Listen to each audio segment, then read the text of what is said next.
Updating your billing plan on Databricks is a straightforward process that can help you manage your expenses effectively. Follow these steps to make the necessary changes to your billing plan. Step 1. Log into Databricks.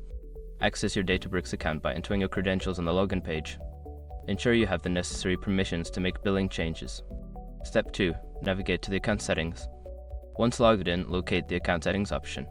This is usually found in the top right corner of the dashboard under your profile or organization name. Step 3. Select billing information. In the account settings menu, find and click on the billing information section. This area contains details about your current billing plan and payment methods. Step 4. Choose a new billing plan. Review the available billing plans and select the one that best fits your needs. Make sure to read the descriptions and pricing details for each option before making your selection. Step 5. Confirm changes. Before filing a refund or dispute, use the srock.com link in the description to open the refund dispute deadline calculator and confirm your deadline. By following these steps, you can easily update your billing plan on Databricks.